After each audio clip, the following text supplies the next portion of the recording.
We came to Blairgowrie in 1984, and shortly after that, I was an ordained elder by that time. We had come from Cooperangus, and when we came here, I was invited to join the Kirk session.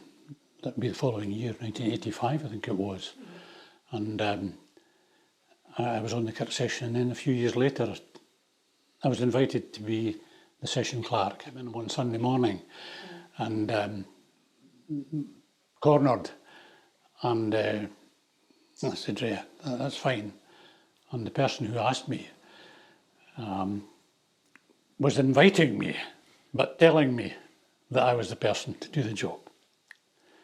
And Stuart Young was minister at the time. Now, I clearly remember Stuart coming out to the front vestibule at that time, and this elder, his name was Archie Stewart, a very powerful individual, and he turned to Stuart Young and said, "Meet our new Session Clerk."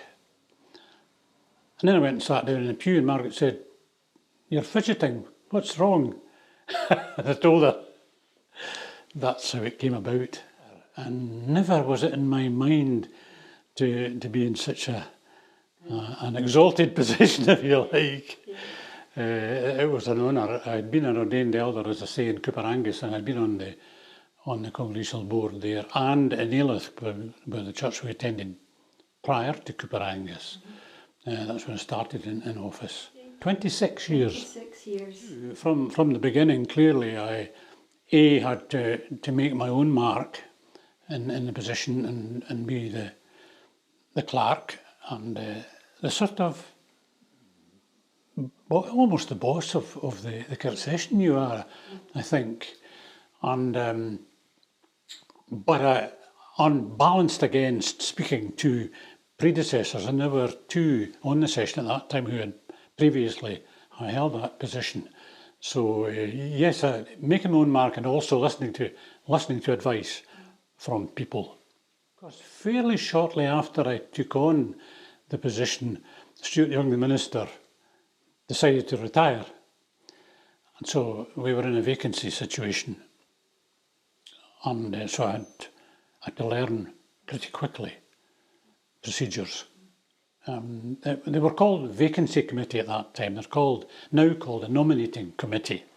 But it was called a vacancy committee at that time. And the vacancy committee is elected by the congregation. And I was put in and also made convener of the committee. Then we just set about the process of a vacancy and doing interviews, selecting, and yes, and it's repeated itself a few times since, I've got to say. I hope it's not got anything to do with me that there were so many changes, but there were genuine reasons for changes coming about. My working career was in the police, and I was in Perth and Kinross Police and then Tayside Police for a total of 32 years. I was policed in this area, as I think I mentioned. I was in Ailith for 2.5 years, and these were all learning steps in a police career, and I specialised in traffic matters, and I like cars, I like mechanical things, I like driving. I went to the police college at Tullyallen on a secondment for 3 years as an instructor in advanced driving, which was a tremendous move for me personally, because it taught me a lot and it gave me a lot of connections across the country. And I got a promotion to inspector to go to Forfar in charge of traffic for Angus, and that was a head of department job. It's quite small, but it was a head of department and about 30 of a staff, and I was responsible for the traffic matters, and I chose to be informed every time there was a very serious accident, whether it be a fatal accident or a near fatal accident. I had to be informed 24/7, because I was answerable to superiors as well as to why did this accident happen? Is there anything we could have done to make it better? Education, engineering, or whatever. So I attended all of the bad accidents in the Angus area, which at that time amounted to my statistics, which I always tried to target. We lost 12 lives every month.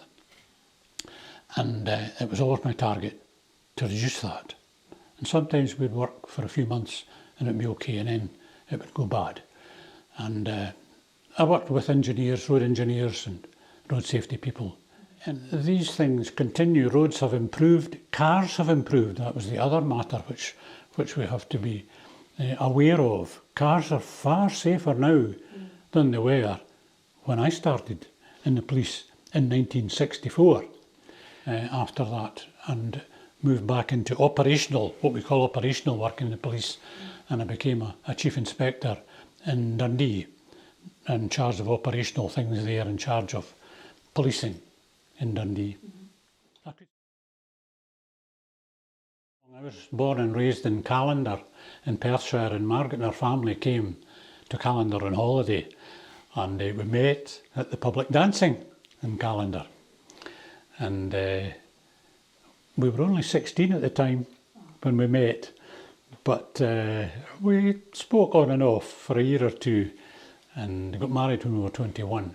I just went home one day and said, I've been speaking to the local police and they've invited me to go up to the office to meet the inspector because they think I would be suitable as a policeman, which was news to Margaret. She didn't know that was going to happen. And within a week I'd sat the entrance exam, and the rest history.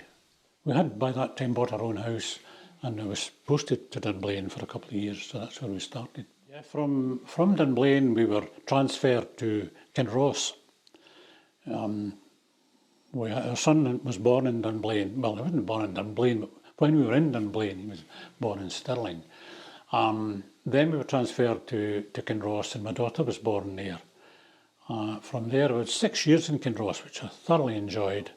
It was a good place for a constable to work, because you join the police to catch bad people, and that's what we were doing. And we were doing a lot of traffic work too, and that's where I built up a lot of my traffic expertise, I suppose, because the Kinross bypass, the motorway opened at that time. We were then transferred to Alyth, which was completely new for us, having been in a reasonably large borough in Kinross, covering Kinross Shire. We transferred to Alyth, which was a two-man station. Another learning experience for me, and in these places, in these days, you just got a note handed to you saying, you will be transferred to, and you just pack the bags and go.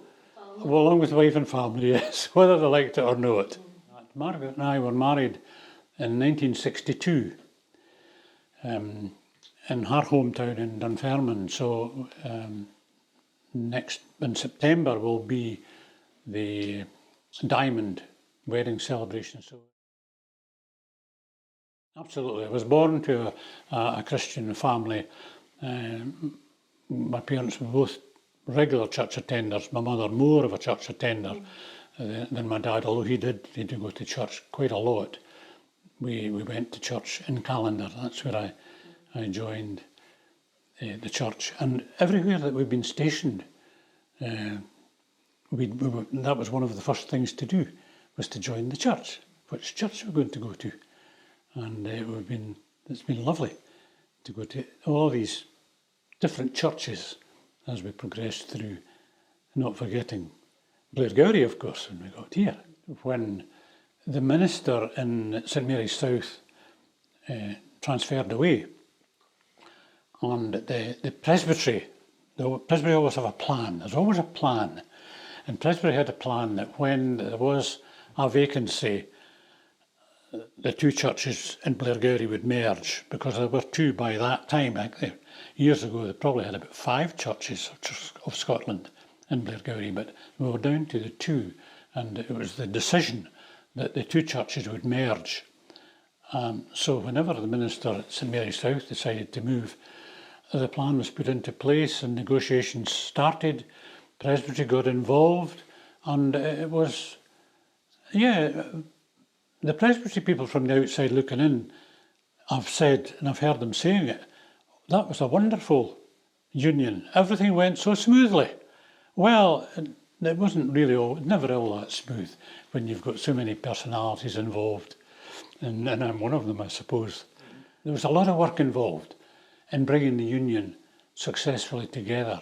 Clearly, it was very difficult for the people in the other congregation to accept that. Probably the best plan would be to demolish all the churches and build a new one.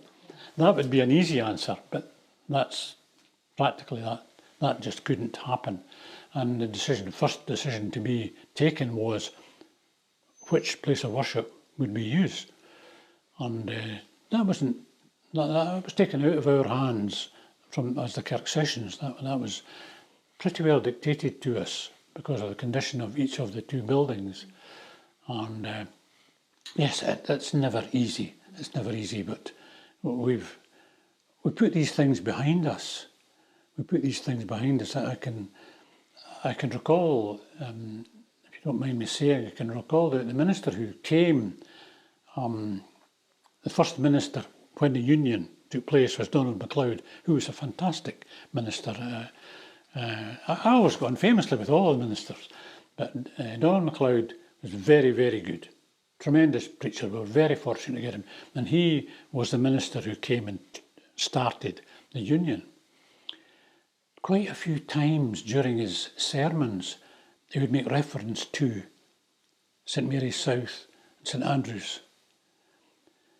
And when to the session clerk, every session clerk will know that you're the buffer.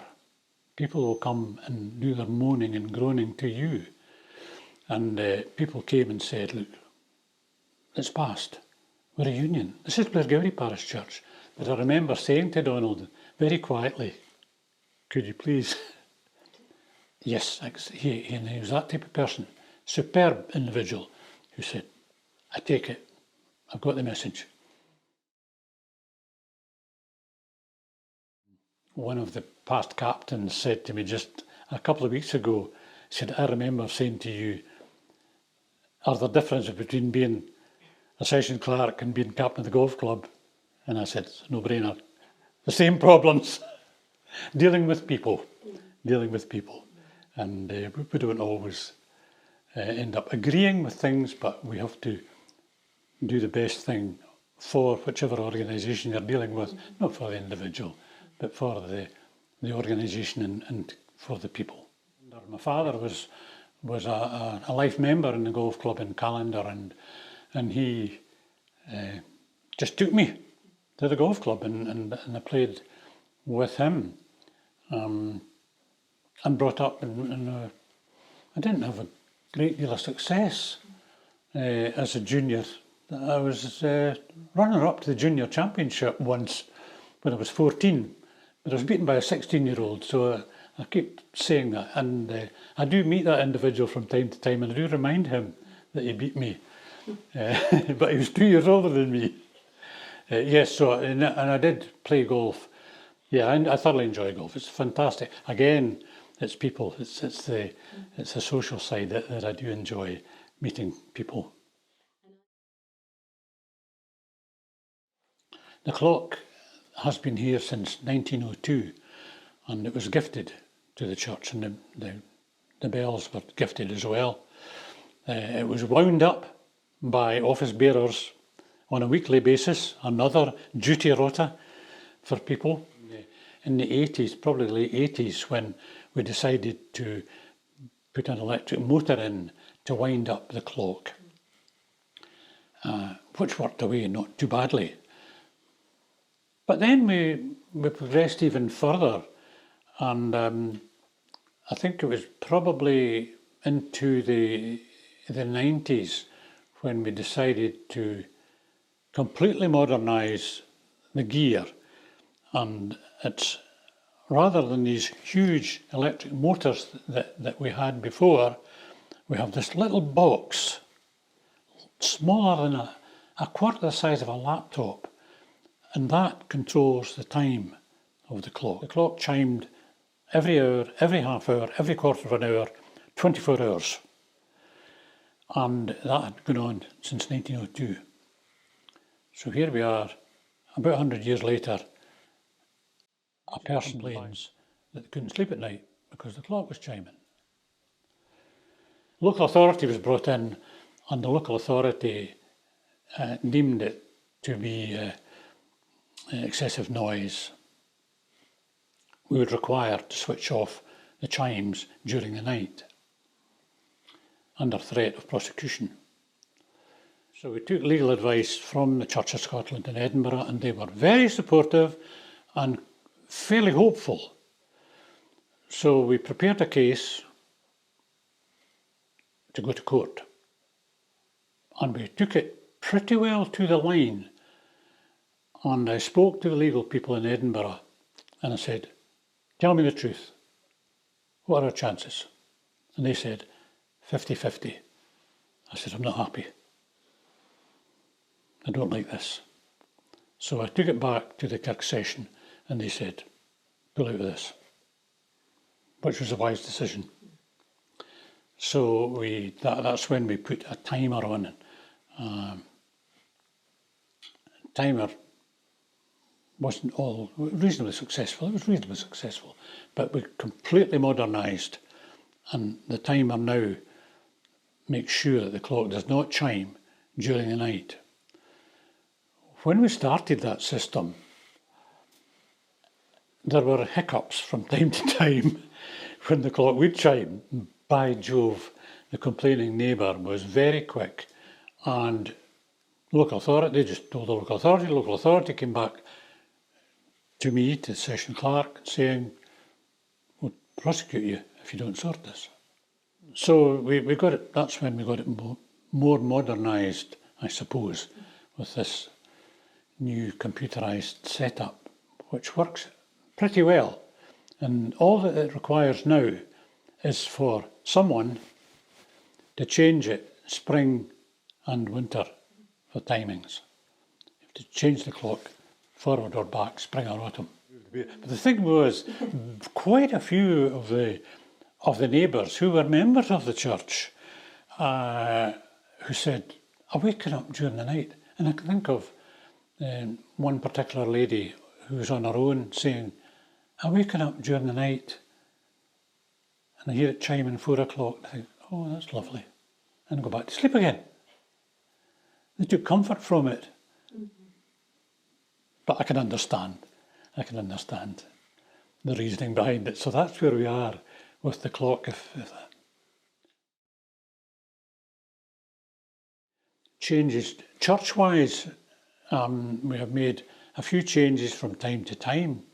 Updating, we made, after the Union, we celebrated 100 years of the building, and at that time we modernised the hall premises and created the upstairs session room.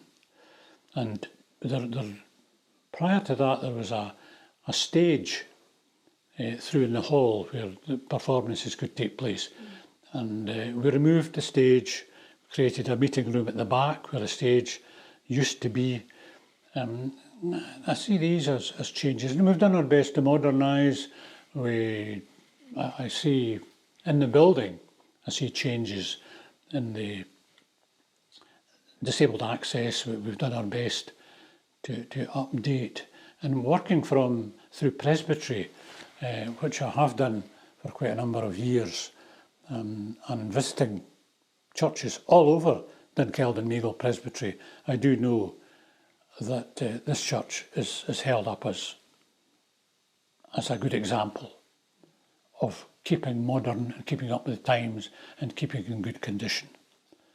An old building like this will have its problems. That will always happen, but be assured it's nothing compared to some of the condition of some of the properties that I am aware of across Presbytery.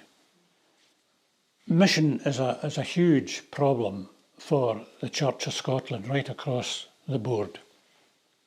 Attendance, yes, it was badly affected by COVID. Not an easy one at all.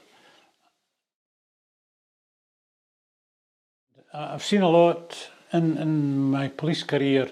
I've seen a lot of sadness, a lot of bad, a lot of good. But behind it all is God's will and God's faith and God's support. And that's what we always go back to.